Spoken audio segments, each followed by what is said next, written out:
Hello, good afternoon, everybody. Thanks for coming. We're going to get started in about 5 minutes, but I just wanted to give everybody an opportunity to get settled, connect your audio, make sure that you are fully connected. Either click computer or phone. If you press phone, it will give you a telephone number to call in. You will remain on mute. So locate your question feature so that you can say hello. And ask questions and comments throughout today's webinar. Otherwise, if you're fully connected, just hang tight and we will get started here in a few minutes.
Okay, it is 2 o'clock, so I am going to go ahead and get started.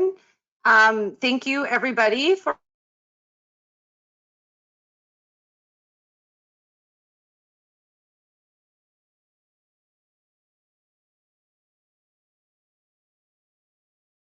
coming. We so appreciate it. I hope that you get a lot out of today's webinar. So if you have anything that comes up, locate the question feature on your control panel and you can send questions, comments, respond, to any prompts from the presenter today, and that kind of thing, communicate back and forth. So make sure that you can locate that and we will keep an eye on it.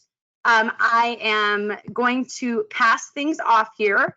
At the end, we will go over the certificate, how that comes, how you can view the recording, and some of the follow-up things. So I am very excited to introduce Jess. Jess, I'm going to make you the presenter. That's and great. You can take it away. We see you. You see me. Great. Well, that's what you're supposed to do. So excellent. Welcome, everybody. Thank you for joining in on this webinar. I know this has been nothing but an odd year, but we're going to try to eliminate all of that and just talk about some math instruction today. This should be a chance for us to share some ideas, get some feedback, and be reflective about a little bit about what's happened this year and really leading into next and what your math instruction looks like. So just wanted to introduce myself briefly. As you can see, I'm in my home office, complete with ironing board, artwork, bookshelves, everything's just normal these days, right? So my background, I started as a teacher and I knew when I went into the classroom that I would stay there for the rest of my career. And of course, that didn't end up happening. I got the opportunity to be a curriculum specialist and work with elementary and middle school math teachers, do a lot of instructional coaching, and took that opportunity. And then completed my master's degree and thought I'll never use this because I'll never become an administrator. And about 6 months after I finalized that, opportunity came up and I hit apply and got accepted to be a math department chair at the high school level. So that was quite a different shift in experience. I did that for 7 years. You're familiar with that process when you become an administrator. It's the one where your heart shrinks and your brain grows. So I went through that transformation, did that, and then had the opportunity to be a K-12 director of curriculum instruction and assessment for the 5th largest district in Illinois. And if you ever get a chance to do something with that many words in a title, please just say no. It's the best way to go about it. It's way too many words, way too much to take on. But I did that for a little bit and then did something I never thought I'd do again and left the K-12 classroom education setting and went and did product development for hand2mind. And so that's how I ended up here doing this. I did product development for over 3 years, and you'll get a chance to see some of the stuff that I worked on that I'm proud to share with you. And then I thought it is time to go back into the classroom. So I took a job this past October as a middle school math interventionist, and so a lot of putting this webinar together and thinking about it is I've done a lot of thinking about what I've done for my students this year. And what I want to do and what I want to do differently next year. I started at a strange time and this has been an odd year. So I'm looking forward to the opportunities next year and thinking about what my instruction needs to look like as well. So with that, I'm going to shut off the camera and let's get into this presentation. So I am going to, now part of my learning curve with all of this was to experiment and move away from PowerPoint and try something with a little bit different feel. So instead of flipping through slides, I jumped on and thought, I'm going to learn how to use Prezi. And so this is our experience that we'll share today with how to do this. So I went through this. The truth of the matter is with my career, I'm still really trying to figure out what I want to do. I'm happy being an interventionist and looking forward to that. and now I'm doing some consulting work, and so we'll see where things go. So the first thing I want to do is learn a little bit more about you and what your role is. So I'm going to click over here, and Kristen, if you can throw up that poll, that would be great. Give you just a minute to answer. But you guys are so fast. So let me share, Jess. Hopefully you can see you've got about 40% teacher support, about 30% K2 teachers. Excellent. So I'm going to try to hide that. All right. So very good. And then, oops. So as I said, I'm still learning this new program and how this works. There we go. All right. And one more thing, I want to see how many people have experience with Math Workshop. So here's a few things to choose from. If you're not even sure what Math Workshop is, you just signed up because you heard that there was a certificate you could get some PD hours for. That's great. All the way to feeling really confident and maybe you should be doing this workshop instead of me. Anywhere on that spectrum, fill that in. Okay.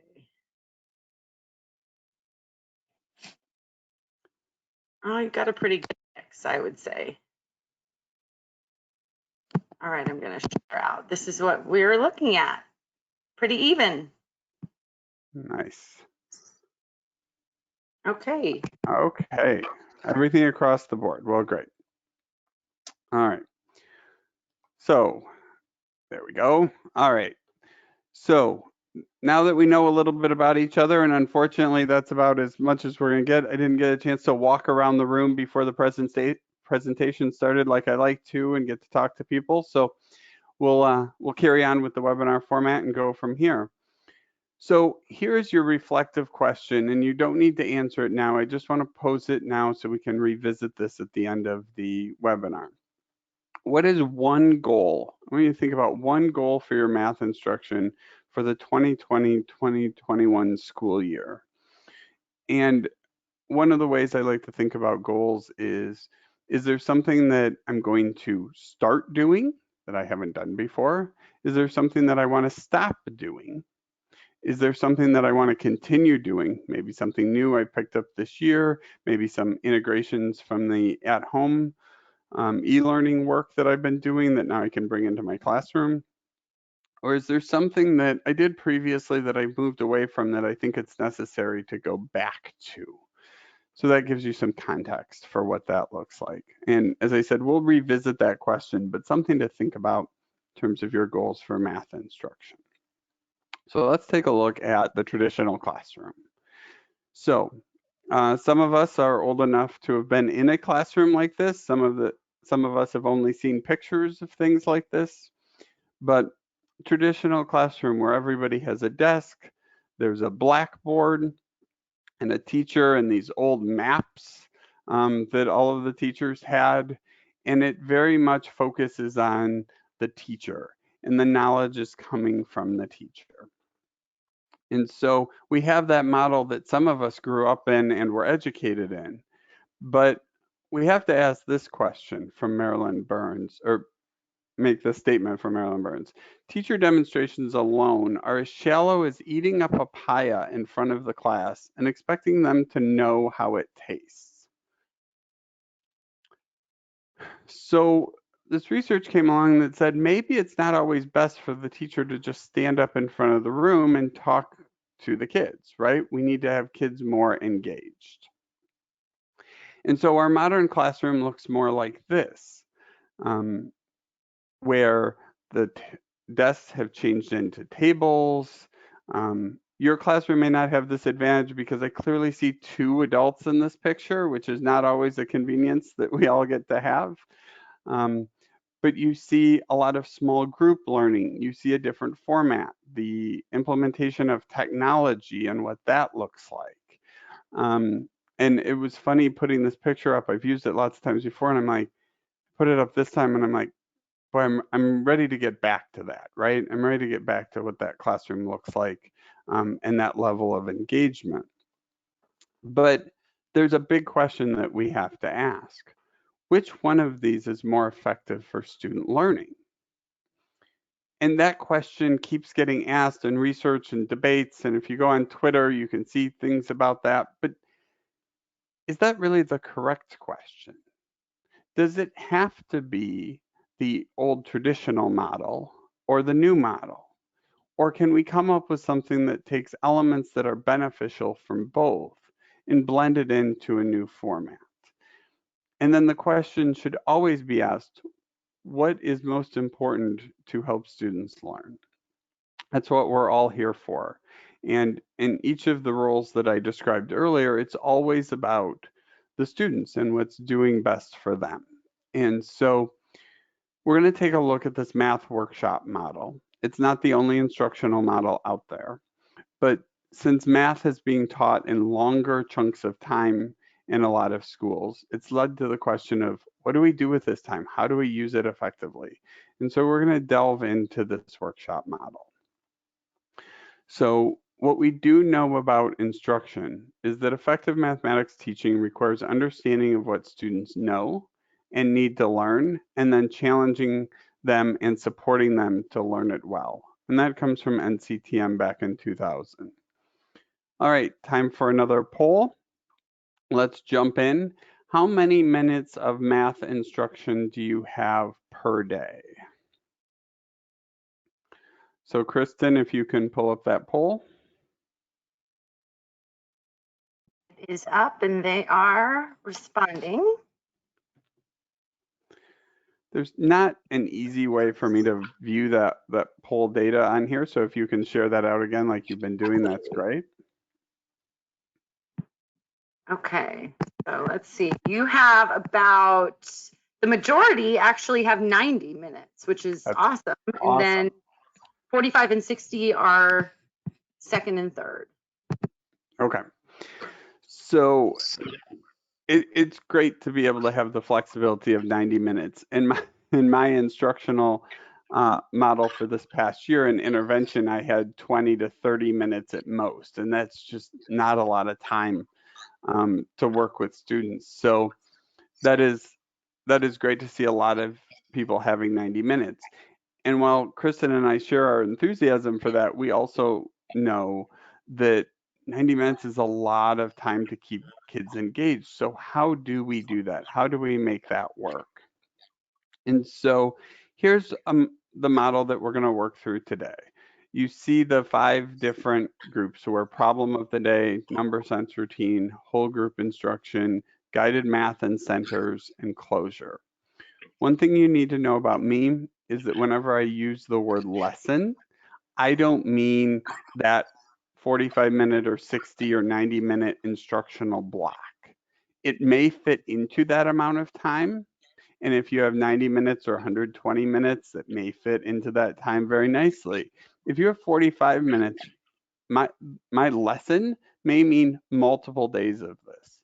The goal is not to have 10% of your time each day driven to a problem of the day, or 10% each day driven to a number sense routine, but overall, over the course of a week, over the course of a multi-day lesson, over the course of a unit of instruction, having a balance between these elements will provide a natural differentiation for your students and allow you to really use whatever time you have effectively. So now you see those elements over here to the right, and we're going to start, we'll go in order of the way that I would normally run a lesson when it works, you know, when there's not an assembly that pops up or some other thing that occurs. And so since we're on a webinar, we'll just do this as if it's a perfect world, knowing that sometimes I might throw a problem of the day in at the end because we had something, you know, a previous lesson ran long or there was an issue with recess and things got delayed. And so I saved it just to see if we have time.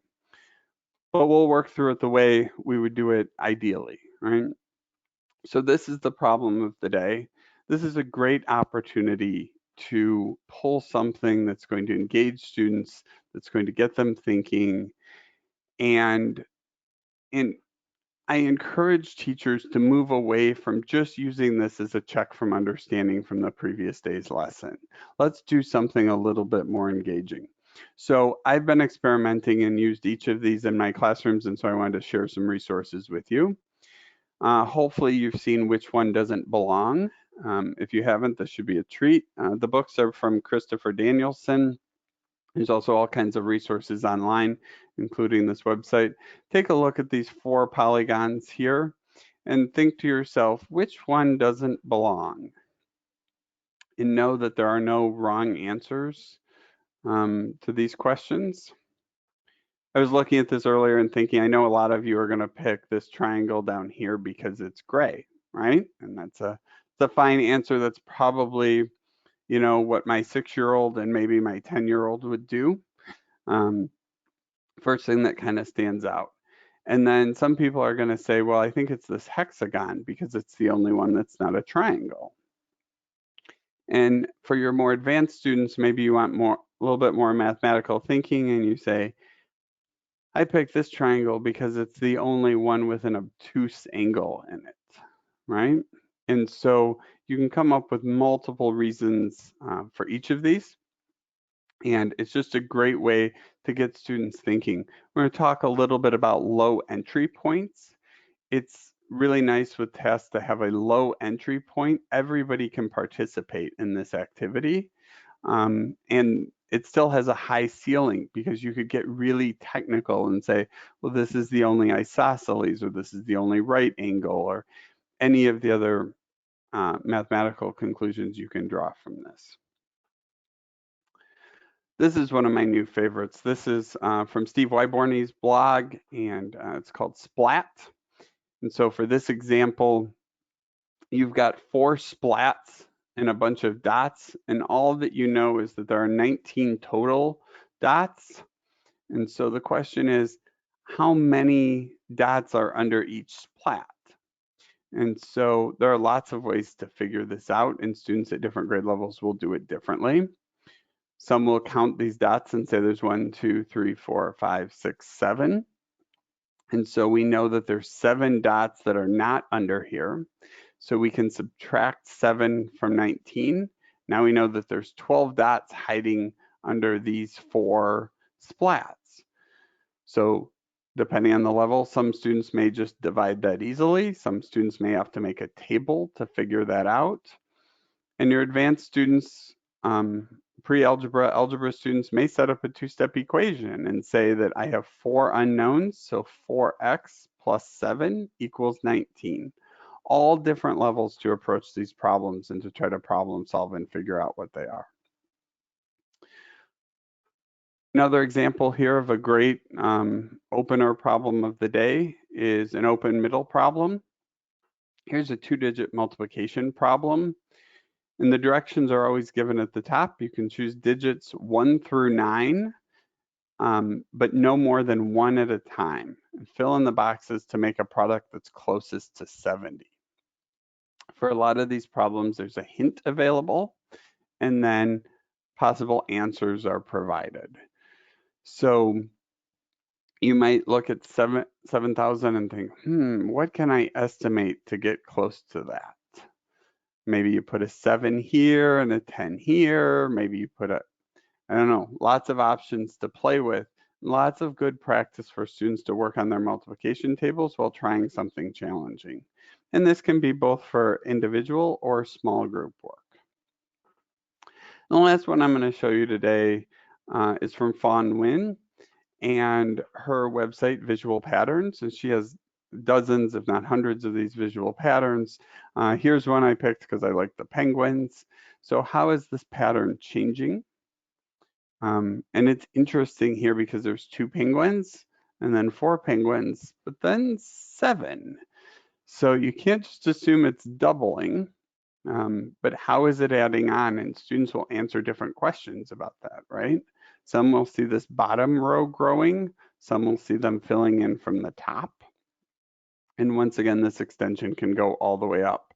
She has a note here that the penguins in step 43 of this, they're 947. So lots of extensions for pattern making.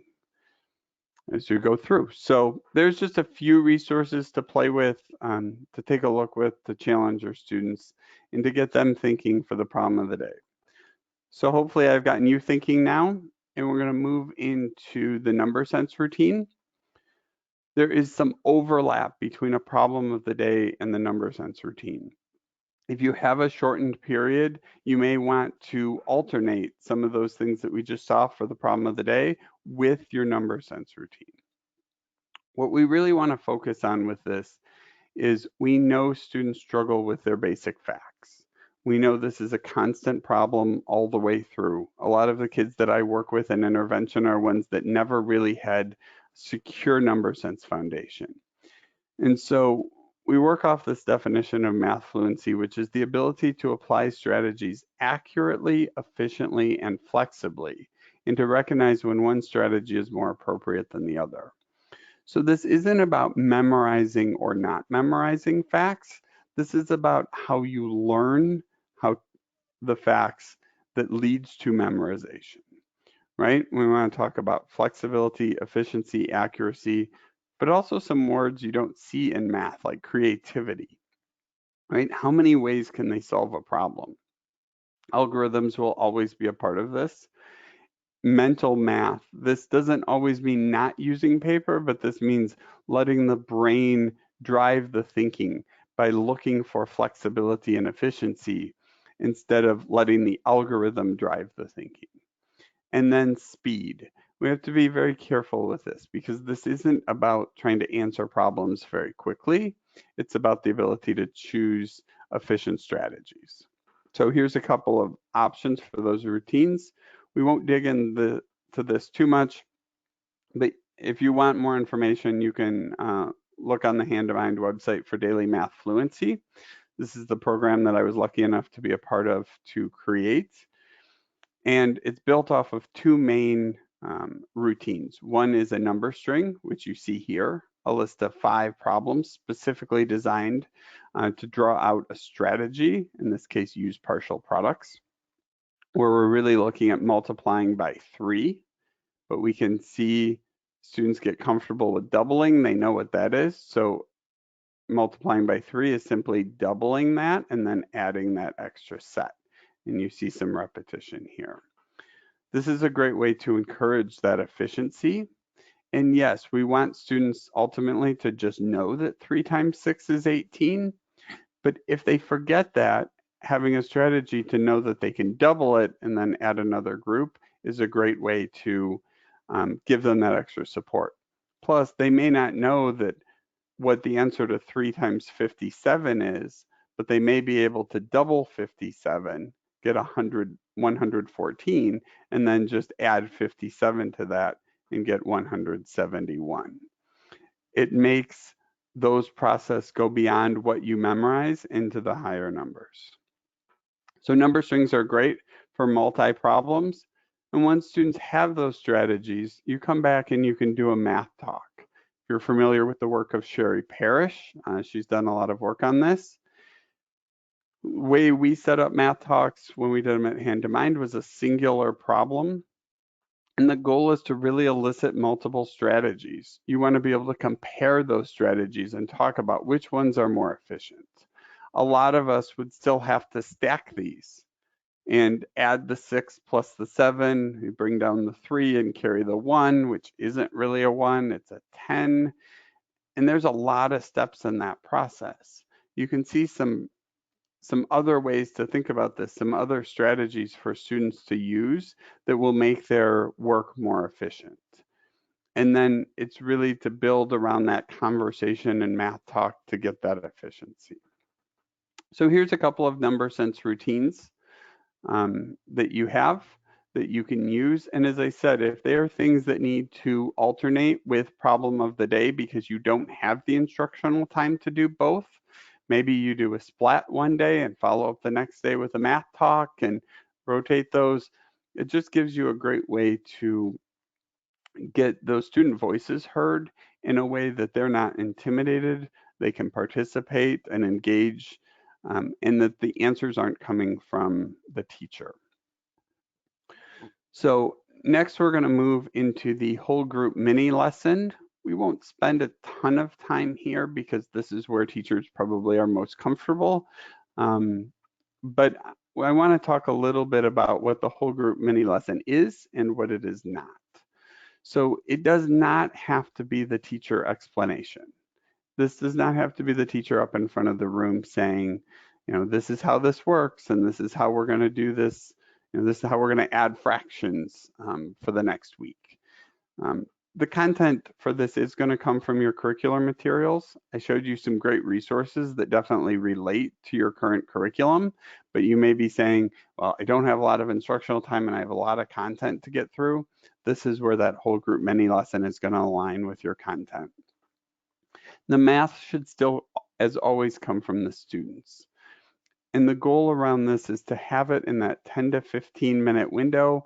You know your students. You know if you're teaching kindergarten that 15 minutes is probably not going to work, right? And you know maybe if you've got a group of fifth graders that can handle it and get into a problem or working on something and want a little bit more time, let them explore and go a little bit deeper. I know a lot of administrators love to put, you must state the learning objectives at the beginning of the lesson. You don't. And if you are doing something that's exploratory, the last thing you want to do is put up that objective and give away the exploratory nature of your lesson. So this is a time where you could possibly state that objective in what you're doing. You could also save that to the end in closure and let students who have worked through the activity really state what they've learned and what that learning objective is. So here's a few examples around of different mini lessons. We know when we're doing centers, which we're going to talk more about shortly, that it is so necessary to model any games or activities. And students love playing, them against the teacher. So it's a great way to model not only the math activity in the center, but also to model sportsmanship and how to interact and how to compete with each other. Math Tasks is actually the name of another project I worked on for hand2mind. If you haven't seen those books, they're great resources to have really high quality tasks. But there's also the Mars website, another task out there that you will find. These are going to be, group tasks where they're going to take more than 10 to 15 minutes. And maybe this is one of those days where your mini lesson goes longer. And maybe you don't do your centers and guided math this day, you just do that math task. And kids really kind of delve into that and share out their answers and participate. Those are great math activities. And depending on what curriculum you have, you may have a set of those already included. If you plan to do the predominance of your teaching in your small group, then this is a great place to provide that hook. Whether it's a math read aloud where you read a story that's going to be the hook for your small group lesson, or it's another kind of activity where you do the real world connection. However that works for you, this is a great time to kind of set up that anticipation and get them forward to looking to working with you in your small group. And it's also always a time where, sometimes things get messed up in terms of timing and you need to revisit the previous day. I prefer to do it here in this whole group and have students share out their thinking from the previous day than to start it where that problem of the day is. Let's get them warmed up and get into those routines of part of our lesson. And then when we come to do the whole group mini lesson, we can always kind of tie in what we did yesterday and wrap that up to lead it into today's lesson. So that takes us through the first part of our activity, but now we've got probably 40 to 50% of our class time used. And now we want to get kids doing hands-on and split up into what that more modern classroom looks like. The goal is to have both guided math and centers running at the same time. So let's take a look at what guided math looks like. Guided math takes place with the teacher and a small group of students. It's also known as small group instruction. This is why we have these kidney bean shaped tables here. And this is a chance for you as a teacher to really work with the students and get to know what they know and also where their gaps are so that you can help fill them in with questioning and just having a real rich conversation. So there are lots of things out there on guided math, lots of resources you can find. I want really today to work on really defining what this is and what it isn't. We're going to start that off by doing an always, sometimes, and never. And I'm going to give you about 3 minutes. I want you to read through these 6 statements. I'm not going to read them to you. You can do that on your own. Um, and I want you to think, is this something that should always happen, something that should happen sometimes, or something that should never happen? So I'm going to give myself a break from talking, a break from you listening to me, and I'll give you about probably 2 minutes here to read through these and assign always, sometimes, and never to them.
All right, so I said 2 minutes, but I'm going to cut you off after a minute and a half because I know what happens in the real world. And if you have too much silence, you start going, what's happening with my kids in the background, or what's going on with this, or maybe whoop, the email popped up or something. So we'll keep moving forward.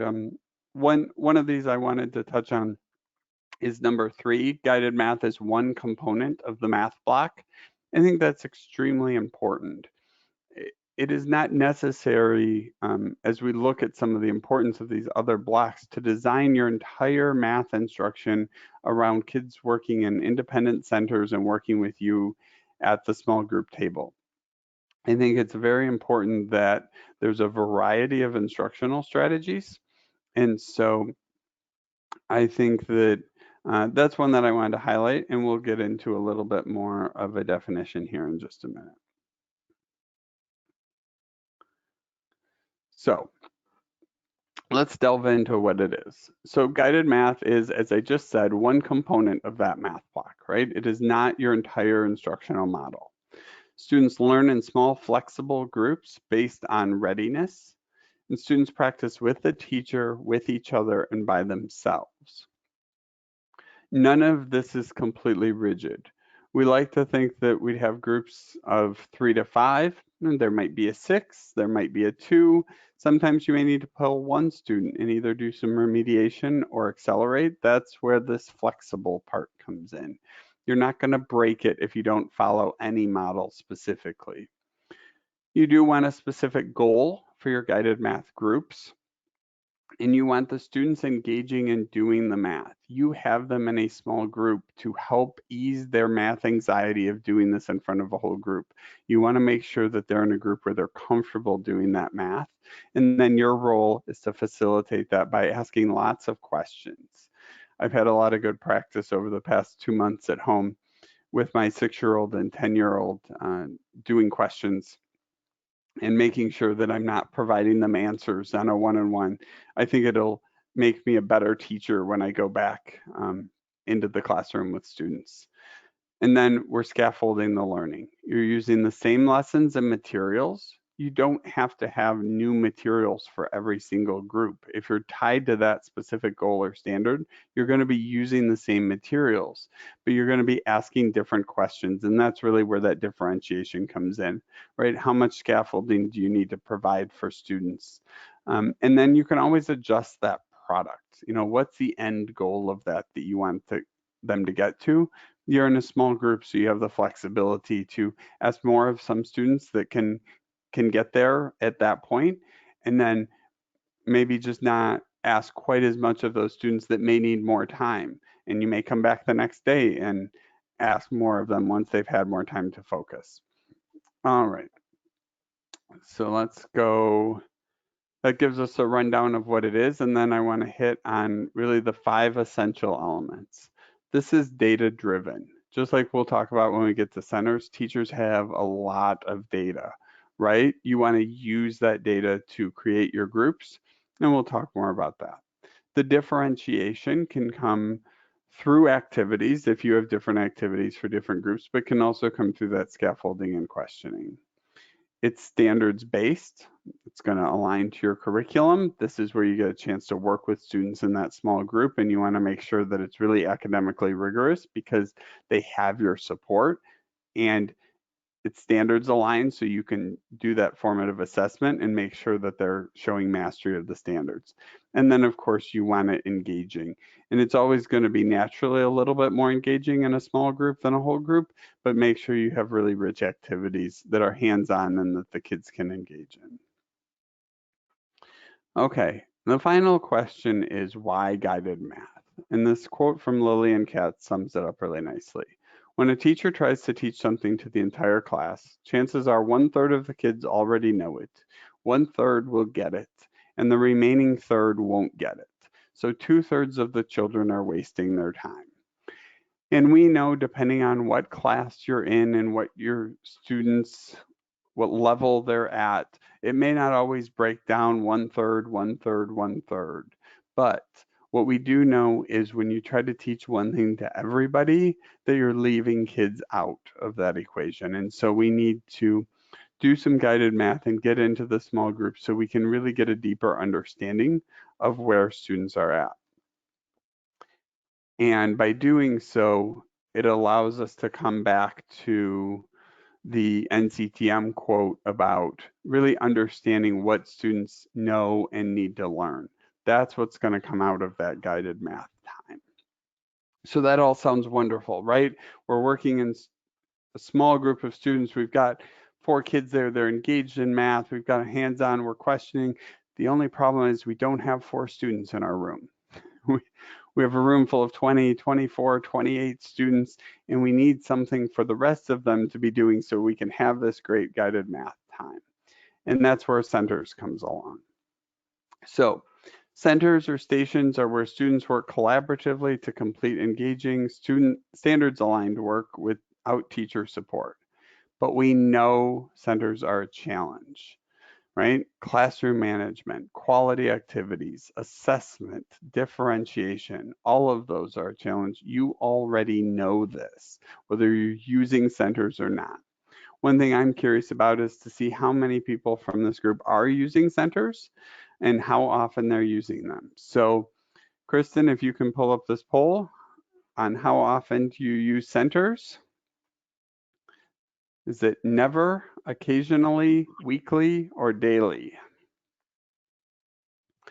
And please answer this question based on your standard in-class instruction, right? And maybe not the model you've had over the past month or two. Okay. I will share, you have about 43% that do daily. Otherwise, it's Right. the rest is occasionally and weekly, evenly split. Okay.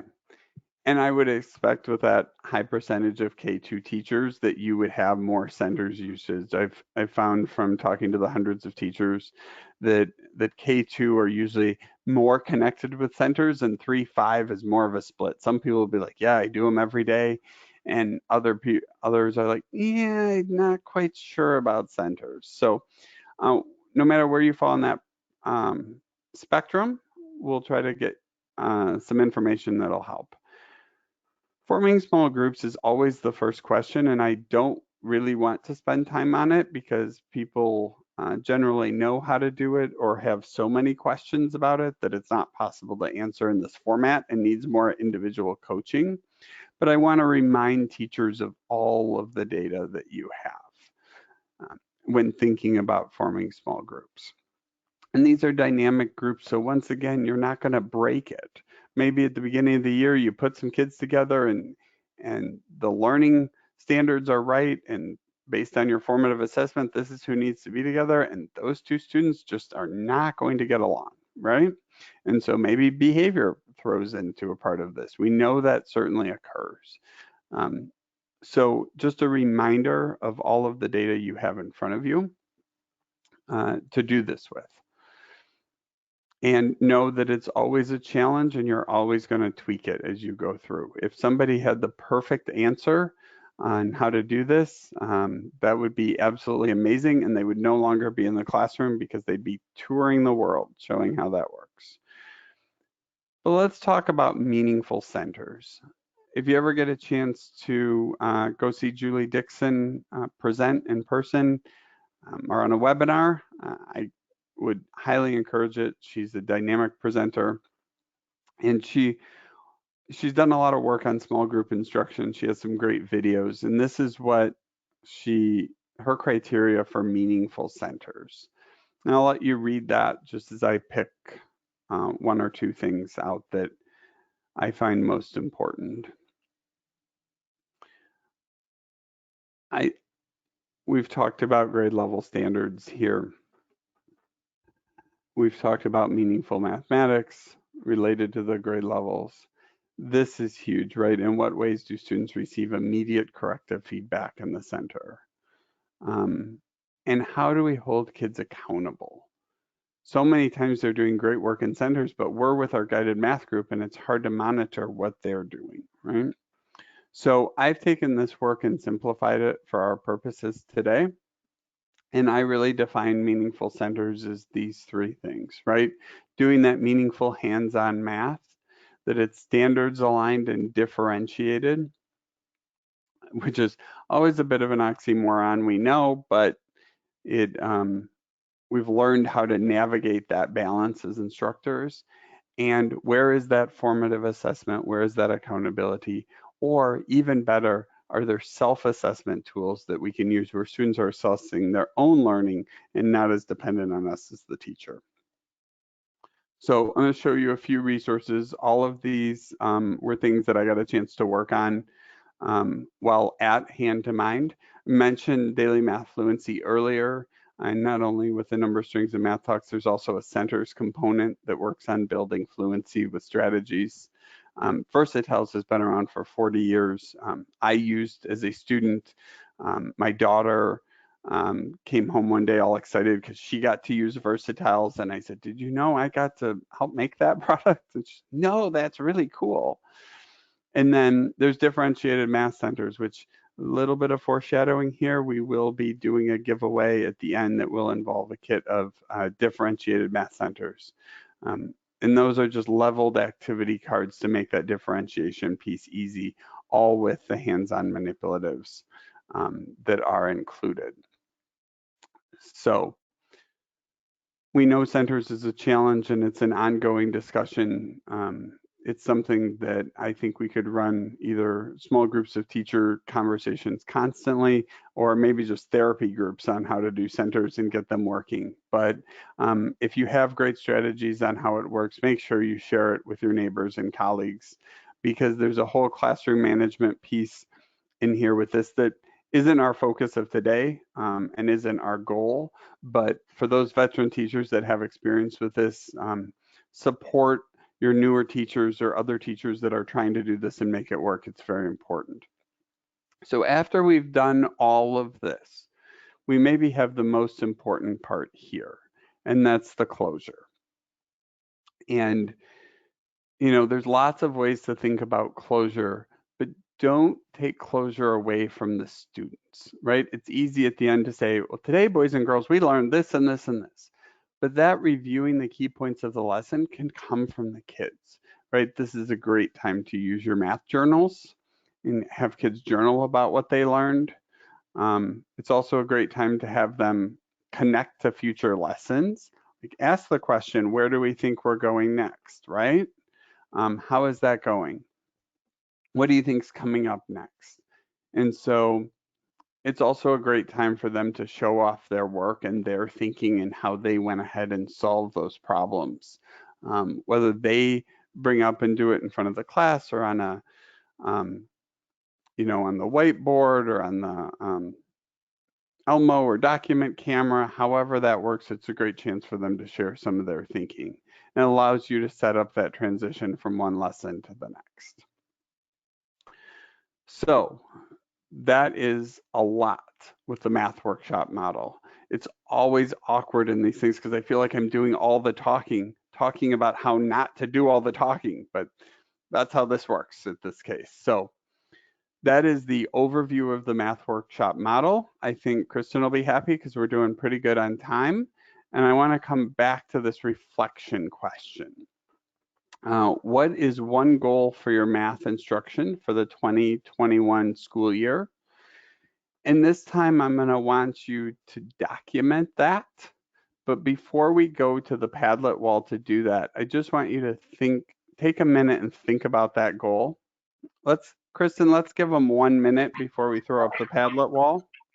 I did put it in the chat box for them when they're ready. Oh, they already got it. All right, that's fine. And I'm going to pull that up too so I can get over there as well. Yeah, I can take it since I have to show them the certificate right after. So I'll just take the screen. Let's see. Okay. Okay. All right. Let's show. You guys are so fast. So yep, jump on that Padlet wall.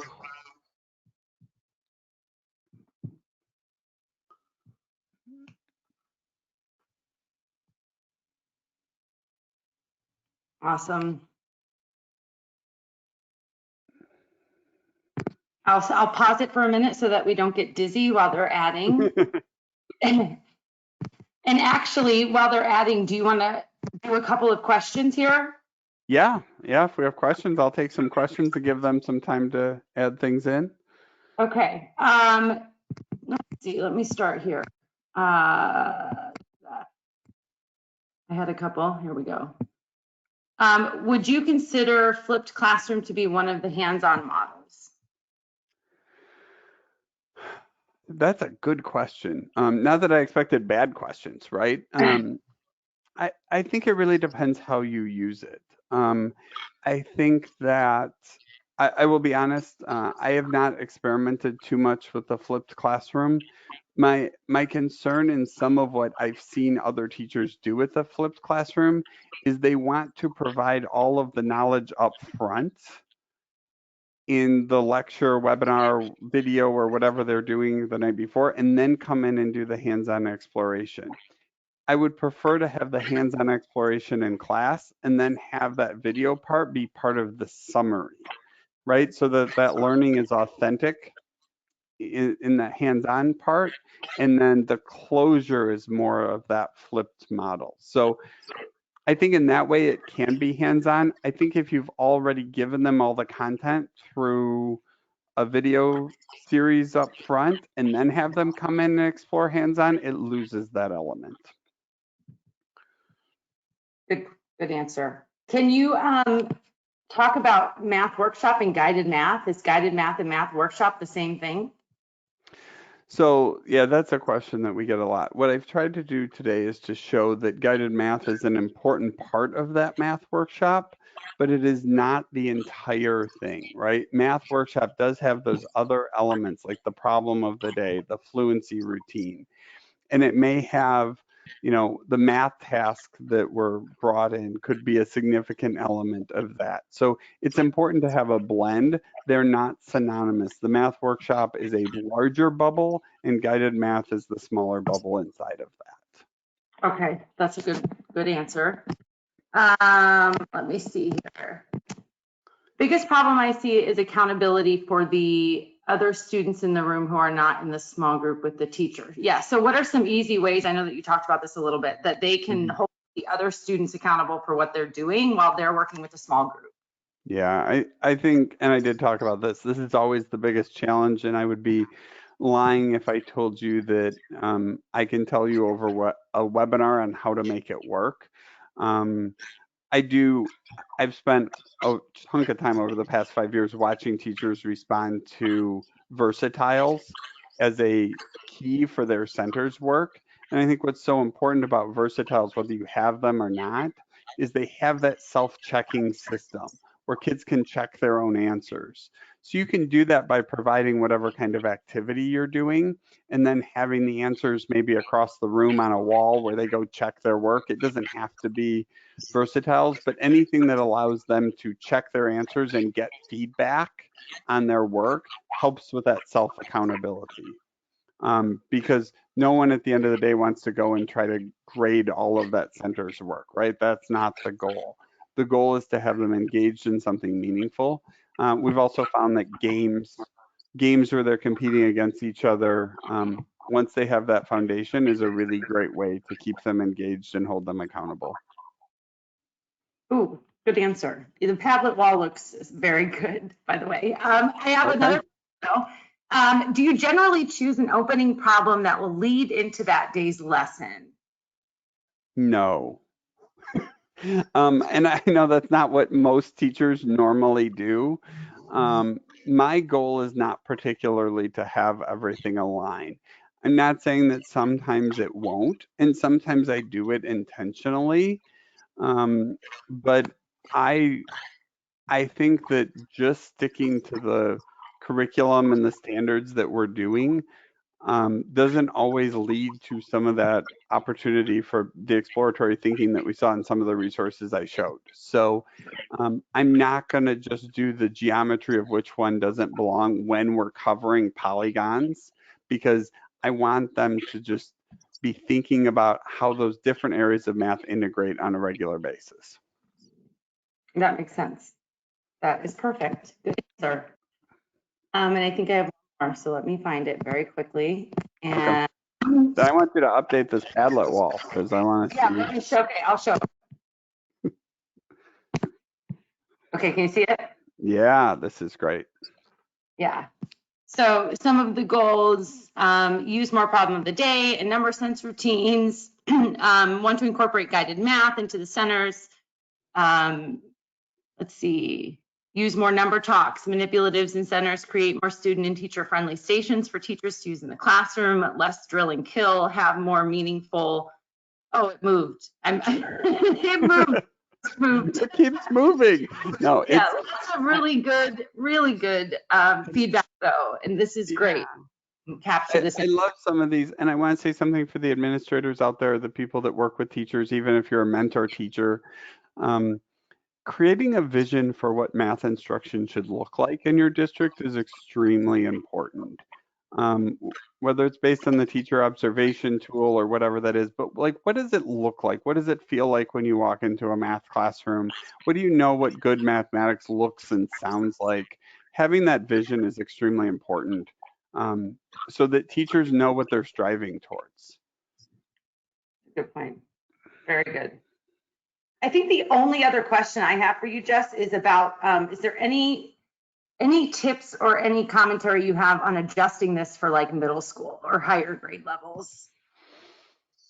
Yeah, I saw that question in there too. I avoided it intentionally. No, it's a good question, and we have seen this more in a middle school format where middle school teachers are going to centers.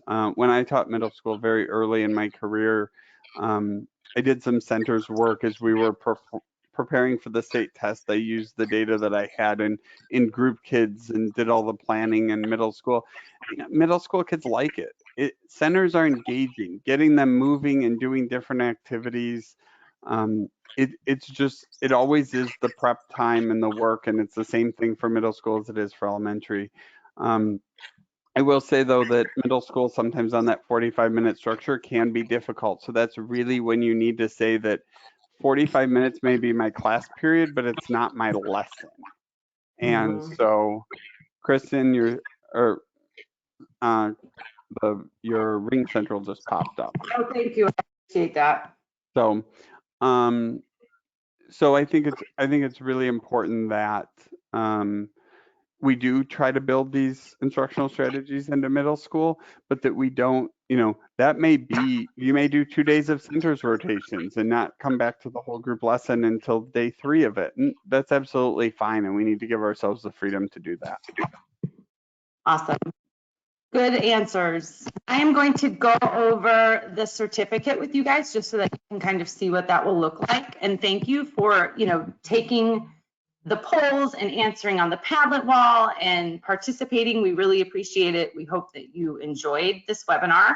This is what will come to you in the email that you registered and attended with, and it will actually come, I believe I have it set to a few hours after the event, so it should come this evening. When you open up the email, the subject line will say, "Thank you for attending." And when you open up the email, you will have both a link to the recording, so you can click that, and it will take you out to the recording, and you can watch it. And you can do that more than once. You can share it. And then there's going to be something that says your certificate is available here. It's not a super, in-depth or jumbo certificate. It's very, very simple. It just has that you attended a webinar, the date. There might be something else on there, but it's very simple. So you can turn that in, and many districts will give you credit for that. That is not up to us. We just provide the certificate to show that you were in fact in attendance, and that is something that will come automatically. So you can also, we have these every Tuesday. So we have a new webinar page. If you go to hand2mind.com, I'll put it in the question thing so that you all can see it.